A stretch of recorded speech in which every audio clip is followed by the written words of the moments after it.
मैं कौशिक मेहता। आपने कुछ भी गुनाह नहीं किया हो, फिर भी आप को सजा हो, आप आरोप के कारण जेल में जाना पड़े, तो आपको कैसा लगेगा? ये थोड़ा विचित्र सवाल है, लेकिन कई ऐसे लोग हैं जिसने कुछ गुनाह नहीं किया होता, फिर भी कुछ ना कुछ कारण से उसको जेल जाना पड़ता है, और जो उसने नहीं किया है उसकी उसको सजा भुगतनी पड़ती है। ऐसा ही एक नाम है ब्रेन बैंक्स, जो कैलिफोर्निया का फुटबॉल प्लेयर, जाना माना फुटबॉल प्लेयर माना जाता था। उसके जीवन पर से ही ये बायोग्राफिकल ड्रामा ब्रेन बैंक्स नाम से एक फिल्म बनी 2018 में, और एलए फिल्म फेस्टिवल में भी उसको दिखाया गया, और थिएटर्स में पिछले बरस 2019 में उसको रिलीज किया था, और ये फिल्म अच्छी चली थी। आप भी उसको देख सकते हैं, यूट्यूब में उसका लिंक मिल जाता है। ये बहुत अच्छी और दर्दनाक कहानी है एक युवा की, जिसके कई सपने हैं, लेकिन कुछ ऐसा हो जाता है उसकी ज़िंदगी में, उसके कारण उसके सपने टूट जाते हैं, और फिर वो लड़ता रहता है, और आखिर में क्या होता है, ये बहुत मज़े की शानदार कहानी है। ब्रेन बैंक्स एक कैलिफोर्निया में जन्मा हुआ बालक स्कूल में जाता था, और स्कूल में वो फुटबॉल प्लेयर, बहुत अच्छा फुटबॉल प्लेयर माना जाता था, और वो खेलता रहता था। और कई लोग, उसके कोच से लेके कई लोग, कई समीक्षक और कई कोच बोलते थे कि ये एनएफएल का भविष्य का खिलाड़ी है। एनएफएल यानी कि नेशनल फुटबॉल लीग, वो उसका सपना था ब्रेन का कि एनएफएल जिंदगी में खेलना है।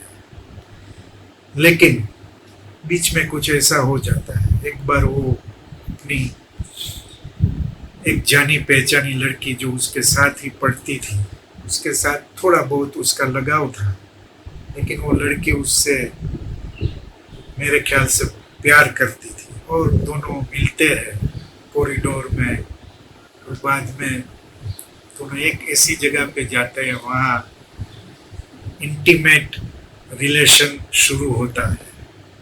वो किस करता है दोनों एक दूसरे को, और सेक्स होने ही वाला होता है, लेकिन कुछ आवाज़ आती है तो ब्रेन जागरूक हो जाता है, और बोलता है कि तुम इस तरफ से जाओ, मैं इस तरफ से जाऊँ, और ब्रेन वहाँ से निकल जाता है। लेकिन वो लड़की जो है उसको बहुत बुरा लगता है, उसको लगता है उसका अपमान कर दिया ब्रेन ने, तो वो उसके दिमाग और दिलो दिमाग में ये बात रह जाती है, और वो क्लास में जाती है और अपनी सहेली को बताती है कि ऐसा हुआ। फिर बात आगे बढ़ जाती है, और उसके परिवार के लोग ब्रेन के ऊपर किडनैपिंग और रेप का चार्ज लगा देते हैं। कोर्ट में केस चलता है। ब्रेन की वकील उसके पास आके बोलती है कि तुम रेप का चार्ज स्वीकार कर लो तो किडनैपिंग और जो चार्जेस है वो निकल जाएगा, और तुम बेल पे छूट सकते हो। वो बोलता है ऐसा कैसे, मैंने रेप तो किया नहीं है। उसकी एडवोकेट बोलती है कि रास्ता है ये छूटने का, और तेरे पास 10 मिनट है, तुझे डिसीजन लेना पड़ेगा। और वो सोच विचार के, उसके पास और कोई ऑप्शन भी नहीं था, तो वो कोर्ट में फिर बैठता है, और जज पूछते हैं कि क्या आपको आपके केस की पैरवी नहीं करनी है? आप ऐसा करेंगे तो आपका हक चला जाएगा। और ब्रेन उसके एडवोकेट के सामने देख के हाँ बोलता है कि मुझे केस नहीं लड़ना। लेकिन जो एडवोकेट ने बोला था ऐसा नहीं हुआ था। जज बोलता है कि आप दोषी पाए गए हैं और आपको 7 साल की सजा सुनाते हैं और ब्रेन की जिंदगी कहाँ से कहाँ आ जाती है। 16 साल का लड़का जेल में जाता है, बहुत निराश और हताश हो जाता है। उसमें कई उत्साह, कई सपने थे, वो सब बिखर के रह जाता है।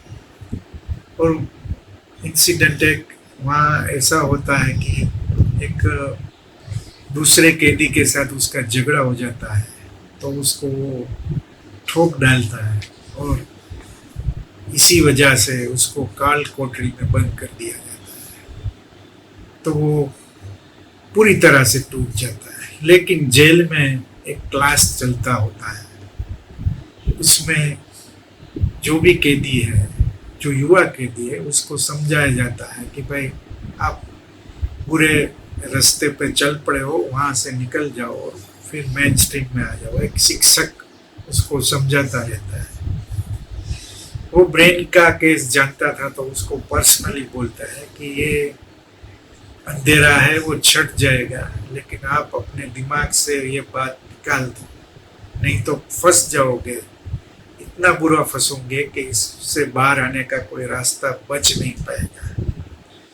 लेकिन ब्रेन को उसमें कोई इंटरेस्ट नहीं पड़ता है। फिर एक बार वो टीचर उसको एक नन्ही सी छोटी सी पुस्तक उसको दे के बोलता है कि ये जरूर पढ़ना, मैं चाहता हूँ तू पढ़। उसमें से वो इंस्पायर होता है, उसको लगता है, और काल कोठरी में से थोड़ी सी विंडो है, उसमें से सूरज का प्रकाश अंदर आता है और वो एनलाइटन हो जाता है और उसको लगता है कि मेरे जीवन में कुछ ना कुछ तो है, और वो पैरोल पे छूटता है। बाद में अपने आरोप में से बरी होने के लिए वो सब कुछ करता है। उसको कोई बोलता है कि आप हेबियस कर सकते हैं, तो वो ऑनलाइन हेबियस एप्लीकेशन भी कर देता है। फिर कैलिफोर्निया में इनोसेंस प्रोजेक्ट करके एक संस्था चलती है, उसमें जस्टिन ब्रूक्स, जो ऐसे लोग हैं जो बुरे फंसे हैं, जो गलत आरोप की वजह से जेल में है, उसकी वो हेल्प करते हैं, लीगल हेल्प उसको करते हैं। वो उसके पास जाता है, लेकिन जस्टिन बोल देता है आपके केस में कुछ नहीं रहा, कैलिफोर्निया का जो लॉ है उसके हिसाब से आपका केस रीओपन नहीं हो सकता। लेकिन वो लगा रहता है। और जस्टिन की ऑफिस की 2 लड़कियां जो एडवोकेट है, वो उसको लगता है ब्रेन का केस हमें लड़ना चाहिए, तो वो दबाव डालती है जस्टिन पे और जस्टिन फिर राजी हो जाता है। तो ये दोनों एडवोकेट, एलिजा और दूसरी, ब्रेन के पास जाती है, पूरा किस्सा सुनते हैं, तो मालूम पड़ता है कि जो लड़की ने आरोप लगाया था उसके स्टेटमेंट बारी बारी बदलते दिखते हैं, डीएनए टेस्ट भी नहीं हुआ था। तो ये सब ब्रेन के पक्ष में था, लेकिन जब केस चला था तब ये हुआ नहीं था। तो अब ये हो सकता है, नहीं हो सकता है, जस्टिन अभी तक कन्विंस नहीं था। तो एक बार उसको, जो लड़की ने उसके पर आरोप लगाया था, उसकी रिक्वेस्ट आती है फेसबुक पर और बोलती है कि हमें मिलना चाहिए। दोनों बाद में फोन पे बात करते हैं दोनों। उसको भी, लड़की को भी थोड़ी गिल्टी थी, तो ब्रेन अपने एक एडवाइजर के यहाँ बुलाता है उसको और बातचीत शुरू होती है। लड़की को पता नहीं था कि उसका जो बोलेगी उसका रिकॉर्डिंग हो रहा है, तो वो पूछता जाता था एडवाइजर, वो बोलती जाती थी। तो उसमें उसने बोल दिया कि नहीं, मेरे पर रेप नहीं किया ब्रेन ने। तो ब्रेन अति उत्साहित होके ये टेप लेके जाता है जस्टिन के पास और बताता है कि अब बोलिए, आप कहते थे कि कुछ एविडेंस ऐसा चाहिए कि मेरा केस रीओपन हो जाए, तो ये केस के लिए ये जो टेप है वो काफ़ी नहीं है। जस्टिन बोलता है, उसको मालूम था लड़की का कि उसकी बातें रिकॉर्डिंग हो रही है। ब्रेन बोलता है नहीं ऐसा नहीं था। जस्टिन बोलता है तो ये एविडेंस के तौर पे नहीं चलने वाला, कुछ एक्स्ट्रा ऑर्डिनरी चाहिए। फिर ब्रेन गुस्सा हो जाता है, बोलता है मैं आपके सामने खड़ा हूँ, ये एक्स्ट्रा ऑर्डिनरी नहीं है, मैंने कोई गुनाह नहीं किया था फिर भी मैं जेल गया, ये एक्स्ट्रा ऑर्डिनरी नहीं है, मेरा सपना टूट गया, मेरी आज़ादी छीन गई, ये एक्स्ट्रा ऑर्डिनरी नहीं है। और फिर वो रो पड़ता है, जस्टिन भी हिल जाता है और साथ में उसके जो टीम है वो लोग भी इससे हिल जाते हैं और समझते हैं कि नहीं केस तो लड़ना चाहिए। फिर जस्टिन जाता है डिस्ट्रिक्ट अटॉर्नी के पास, वो उसके जान पहचान वाला था, उसको जाके बोलता है कि आपको एक बार मिलना चाहिए ब्रेन को। वो राजी कर लेता है उसको मिलने के लिए और ब्रेन जाता है, पूरी कहानी बताता है। और फिर एक आइडिया निकालते हैं जस्टिन, कुछ पत्रकारों को ब्रेन की स्टोरी दे देते हैं कि ये लड़का अच्छा फुटबॉल प्लेयर हो सकता था लेकिन गलत आरोप की वजह से उसको जेल हुई और उसकी जिंदगी तहस नहस हो गई। तो ये स्टोरी चलती है और प्रेशर माउंट होता है। तो जो लड़की थी वो लड़की और उसकी माँ कोर्ट में आने को, डिस्ट्रिक्ट अटॉर्नी को मिलने को राजी हो जाती है। वो आते हैं, बात करते हैं, लेकिन उसकी माँ थोड़ी अकड़ू थी, वो बोलती है नहीं रेप तो किया ही। उसको लड़की को भी बोलता है, बोलती है कि भाई तुम उसकी बातों में, ये एडवोकेट की बातों में फंस नहीं जाना।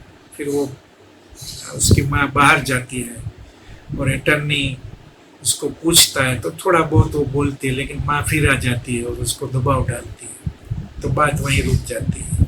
लेकिन डिस्ट्रिक्ट अटॉर्नी को पता चल जाता है कि जस्टिन की बात सही है और ब्रेन सच्चा है, उस पर जो आरोप लगाए थे वो गलत है।